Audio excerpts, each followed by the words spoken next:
Дзень незалежнасці для любой дзяржавы галоўнае нацыянальнае свята, якое яднае народ і выклікае гонар за сваю краіну. Аднак у Беларусі ўсё склалася інакш. Ужо шмат гадоў вакол дня незалежнасці не сціхаюць спрэчкі, а сама афіцыйная дата 3 ліпеня, мякка кажучы, успрымаецца неадназначна. Бо яшчэ адносна нядаўна свята незалежнасці адзначалася ў зусім іншы дзень. Чаму так сталася і чаму за спрэчкамі вакол гэтай даты хаваецца значна шырэйшы дыскурс пра гісторыю, дзяржаўнасць і сучаснасць, распавядзем у чарговым адліку.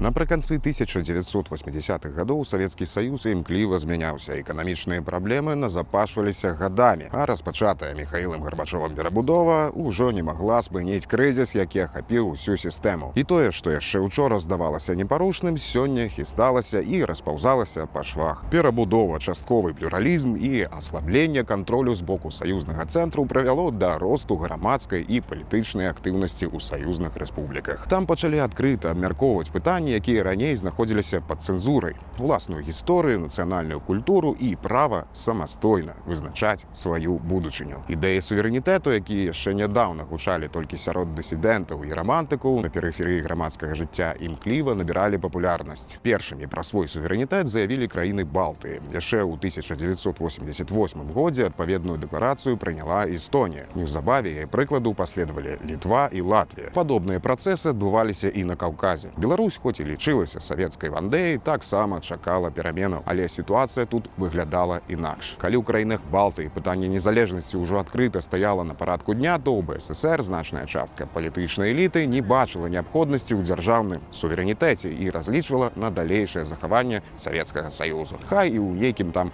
абноўленым выглядзе. Ментальнай сталіцы па-ранейшаму заставалася Масква. Таму гаворка ішла не пра выхад са складу СССР, а пра троху большую самастойнасць у вырашэнні мясцовых пытанняў. Тым не менш, перамены былі непазбежнымі. Вясной і летам 1990 года пытанне пра будучыню Беларусі ўсё больш актыўна абмяркоўвалася ў грамадстве. У авангардзе гэтых працэсаў знаходзіўся Беларускі народны фронт, які адкрыў беларусам праўду пра курапаты і наступствы чарнобыльскай трагедыі. А таксама паслядоўна адстойваў права беларусаў самастойна вызначаць лёс сваёй краіны. Значны ўклад у будучы парад суверэнітэтаў унесла супрацьстаянне паміж кіраўніцтвам РСФСР на чале з Барысам Ельцынам і саюзным цэнтрам, які ўзначальваў Міхаіл Гарбачоў. Ельцын імкнуўся вывесці Расію з-пад кантролю саюзнага кіраўніцтва і замацаваць прыярытэт расійскага заканадаўства над законамі СССР. 12 чэрвеня 90-го года з'езд народных дэпутатаў РСФСР прыняў дэкларацыю аб дзяржаўным суверэнітэце гэтай краіны. Фактычна Расія задэкларавала незалежнасць ад СССР. Гэты крок стаў важным сігналам і для іншых саюзных рэспублік. Ужо в чэрвені 1990 года прэзідыум Вярхоўнага Савета БССР стварыў спецыяльную камісію для падрыхтоўкі ўласнай дэкларацыі аб дзяржаўным суверэнітэце. Праца над дакументам суправаджалася вострымі дыскусіямі. Адным з найбольш паслядоўных прыхільнікаў беларускага суверэнітэту былі дэпутаты апазіцыі Беларускага народнага фронту. Менавіта яны актыўна ўздымалі пытанні нацыянальнага адраджэння, пашырэння правоў рэспублікі і яе палітычнай самастойнасці. Большасць жа партыйнай дзяржаўнай наменклатуры па-ранейшаму звязвала будучыню Беларусі з захаваннем Савецкага Саюза, хоць і ў рэфармаваным выглядзе. Праз месяц, 16 ліпеня, аб суверэнітэце аб'яўляе Украіна. Неўзабаве, пад напорам БНФ, 27 ліпеня 90-го года Беларускі Верхоўны Савет прымае дэкларацыю аб дзяржаўным суверэнітэце. Згодна гэтай дэкларацыі, Беларусь абвяшчалася суверэннай дзяржавай, якая усталявана на аснове ажыццяўлення беларускай нацыі, яе неад'емнага права на самавызначэнне, дзяржаўнасці беларускай мовы, вяршэнства народа ў вызначэнні свайго лёсу. Вышэйшай мэтай суверэнітэту прызнавалася забеспячэнне свабоднага развіцця і дабрабыту грамадзян рэспублікі. Носьбітам суверэнітэту краіны і адзінай крыніцай дзяржаўнай улады абвяшчаўся беларускі народ. Фармальна БССР яшчэ заставалася часткай Савецкага Саюзу, аднак значэнне гэтага рашэння было велізарным. Упершыню на афіцыйным узроўні былі замацаваныя прынцыпы, на якіх у далейшым будавалася беларуская дзяржаўнасць. Падмурак быў закладзены. Аднак сама дэкларацыя яшчэ не азначала поўнай незалежнасці. Больш за год рэспубліка жыве быццам па-старому. Але праз год усё імкліва мяняецца. У жніўні 1991 года група высокапастаўленых савецкіх кіраўнікоў паспрабавала адхіліць Міхаіла Гарбачова ад улады і захаваць Савецкі Саюз у ранейшым выглядзе, зладзіўшы так званы путч ГКЧП. Спроба перавароту правалілася, але яго наступствы аказаліся лёсавызначальнымі. Дарэчы, глядзіце, пра гэта ў нас быў асобны выпуск. Стала відавочным, што СССР аслабеў, як дзяржава імкліва рухаецца да распаду. Гэтым здолелі скарыстацца і беларусы, а калі дакладней, нацыянальны авангард. Менавіта пад яго ўплывам і ціскам 25 жніўня 1991 года камуністычны Верховны Савет Беларусі надаў дэкларацыі аб дзяржаўным суверэнітэце статус канстытуцыйнага закону. З гэтага моманту яе палажэнні набылі поўную юрыдычную сілу, а 27 ліпеня афіцыйна стала Днём незалежнасці Беларусі, галоўным дзяржаўным святам маладой рэспублікі. На плошчы гэтую падзею віталі тысячы беларусаў.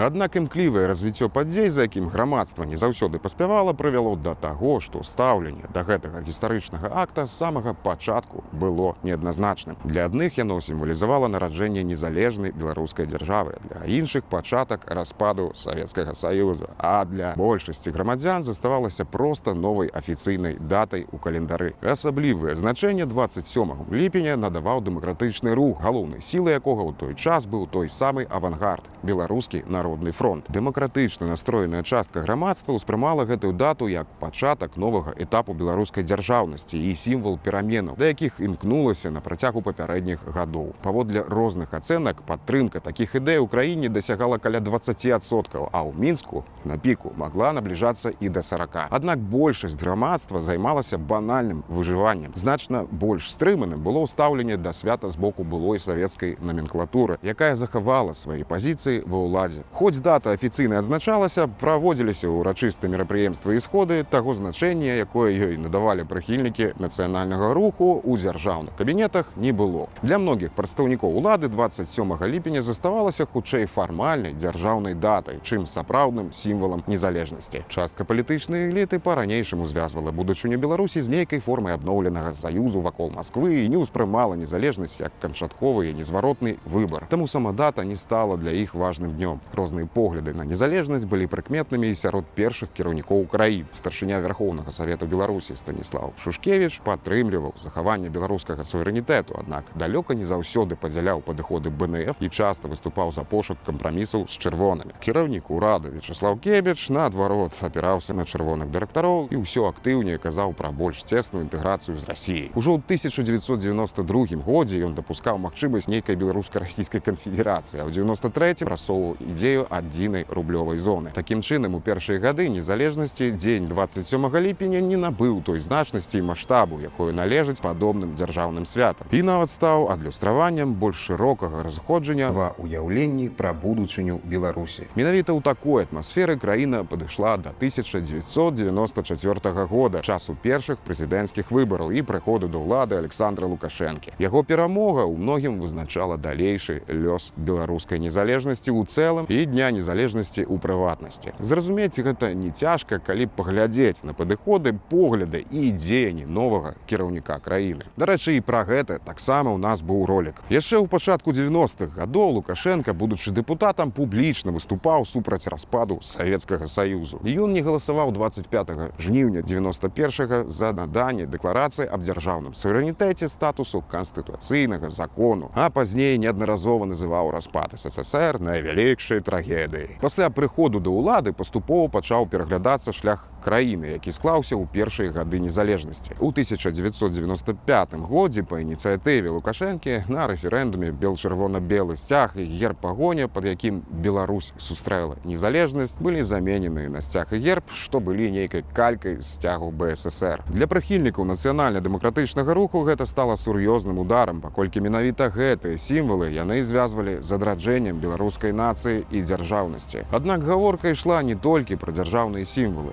узмацнялася інтэграцыя з Расіяй, выбудоўвалася прэзідэнцкая вертыкаль, зачыняліся незалежныя СМІ. На гэтым фоне дата 27 ліпеня выглядала для ўлады ўсё больш нязручнай. Яна была непасрэдна звязана з набыццём Беларусю незалежнасці ад Савецкага Саюзу, што, як вядома, Лукашенка неаднаразова называў адной з найбуйнейшых геапалітычных катастроф. Акрамя таго, гэтая дата трывала асацыявалася з нацыянальна-дэмакратычнымі сіламі, якія ў сярэдзіне 90-х гадоў былі галоўнымі палітычнымі апанентамі новай улады. Аднак аднаасобна змяніць дату Дня незалежнасці Лукашенка не мог. Таму восенню 1996-го разам з прапановамі аб унясенні змяненняў у Канстытуцыю на рэспубліканскім рэферэндуме было вынесена і пытанне аб пераносе Дня незалежнасці з 27 ліпеня на 3 ліпеня, дзень вызвалення Мінска ад нямецкай акупацыі ў 1944 годзе.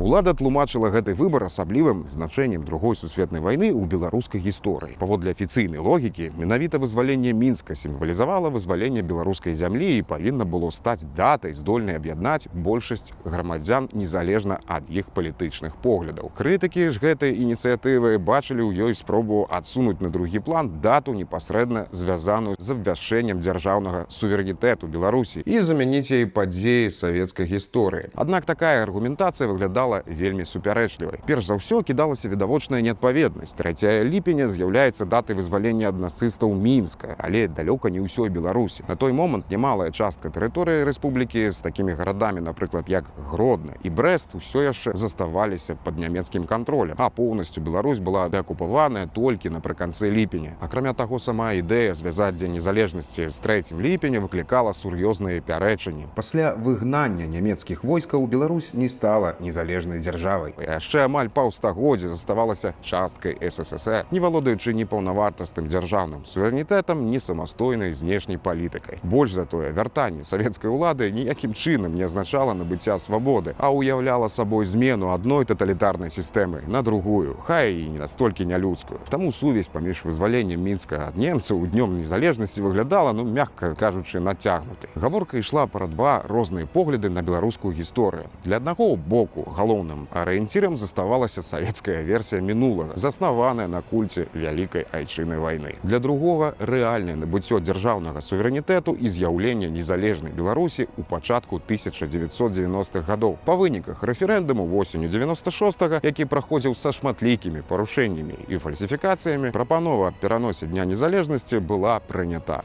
Пасля гэтага 3 ліпеня стала афіцыйным днём незалежнасці Рэспублікі Беларусь, а дата 27 ліпеня страціла статус галоўнага дзяржаўнага свята. Аднак перамогі на рэферэндуме было недастаткова. Новую дату трэба было замацаваць у грамадскай свядомасці і напоўніць яе зместам. Менавіта гэтым беларускія ўлады і займаліся ў наступныя гады, паступова ператвараючы 3 ліпеня ў адно з галоўных дзяржаўных свят краіны. Цэнтральнае месца ў святкаванні занялі вайсковыя парады, урачыстыя цырымоніі, канцэрты і масавыя мерапрыемствы. Праз дзяржаўныя СМІ, установы культуры і сістэму адукацыі замацоўвалася афіцыйная версія гісторыі, у якой незалежнасць Беларусі звязвалася не з падзеямі пачатку 90-х гадоў, а з савецкім мінулым. Для пакалення беларусаў, якія выраслі пасля рэферэндуму 1996 года, менавіта 3 ліпеня стала звыклым і адзіным афіцыйным днём незалежнасці. З цягам часу ўсё менш людзей памяталі, што першапачаткова гэтае свята было звязана з прыняццём дэкларацыі аб дзяржаўным суверэнітэце